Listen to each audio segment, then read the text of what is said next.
right, so let's look at some examples where we can use the TNB frame. So this one says find the vectors t, n, and b for the circular helix, that same circular helix we keep going back to. Cosine ti plus sine tj plus tk. Okay, so the first thing we need to do is to find r prime of t. And that gives us negative sine of t, cosine of t, 1. So then the magnitude of r prime of t, I'm not sure if you remember this or not, but let's just do it just in case you don't. This gives us sine squared t, when I square that one, plus cosine squared t, I'm not sure why I put parentheses around it, plus 1. And so simplifying this, we would get the square root of 2 because we know sine squared plus cosine squared equals 1. So then my t vector is going to be, we could write it one of two ways, negative sine t cosine t 1 over the square root of 2. Writing it this way may make it a little bit easier when we go and need to take the derivative of the whole t function. Sometimes, maybe not. In this case, I think it's pretty equal either way. So we could rewrite this as negative sine of t over root 2, comma, cosine of t over root 2, comma, 1 over root 2 would be my t vector. Okay, so then to find the n vector, we would need to take the derivative of the t vector. And if we take the derivative of the t vector, we get negative cosine of t over root 2, negative sine of t over root 2, comma, 0. And then if we take the magnitude of t prime, we are going to get the square root of 1/2. So I'm just going to write that as 1 over root 2. So if you need to, hit pause and check to make sure that you get that as the magnitude, which means when I go to write my n vector, n of t, we would get negative cosine of t over root 2 over 1 over root 2, comma, negative sine of t over root 2 over 1 over root 2, comma, 0, which I'm just going to leave as 0. And simplifying that, we get n of t to be negative cosine of t, negative sine of t, and 0.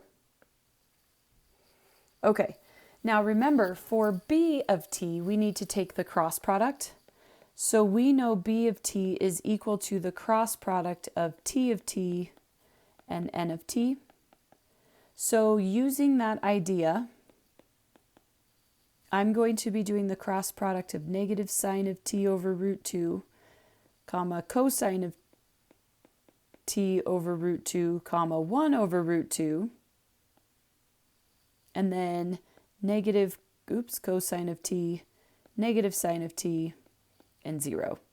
So doing this cross product, we get 0 plus or minus negative sine of t over root 2, comma, the opposite because it's the j component, 0 plus cosine of t over root 2, comma, sine squared t over root 2 plus, I ran out of room, sorry, cosine squared of t over root 2.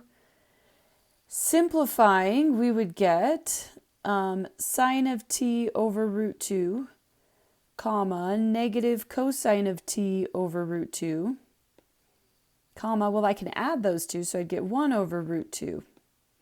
And this would be my b of t vector. Now, you may see it written with that 1 over root 2 pulled out, and that's fine too.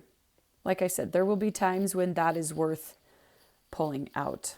Okay, so let's look at the next example, and I would like you to hit pause and try the next example, at least get the t, n, and b.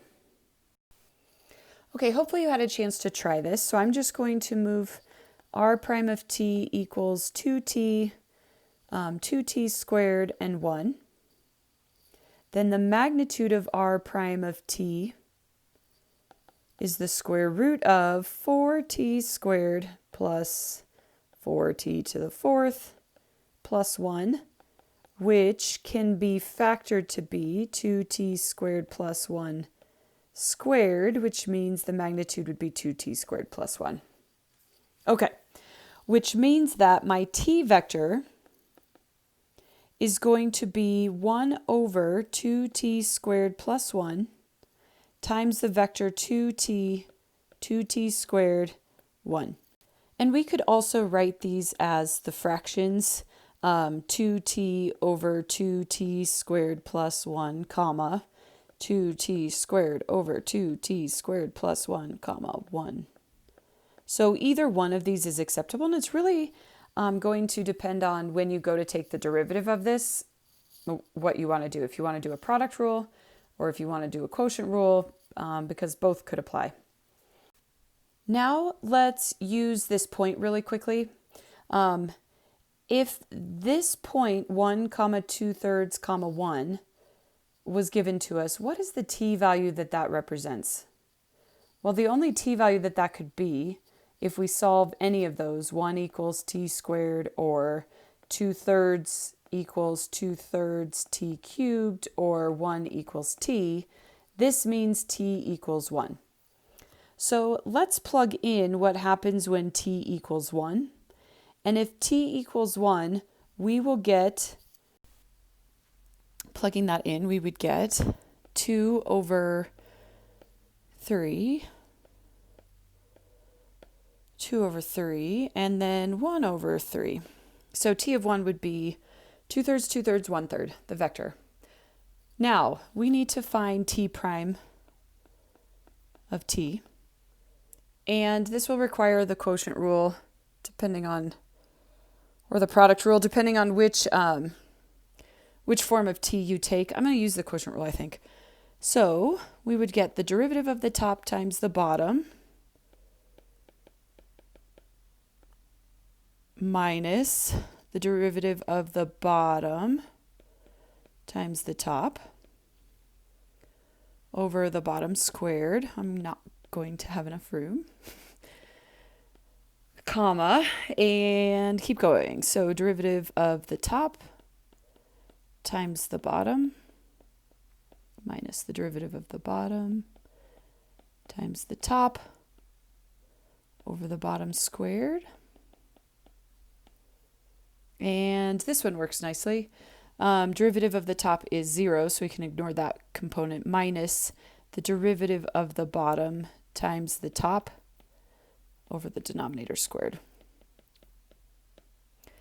Okay, there's t prime of t. Now, I am not going to simplify that by any means, because we are really trying to find when t prime of t is 1.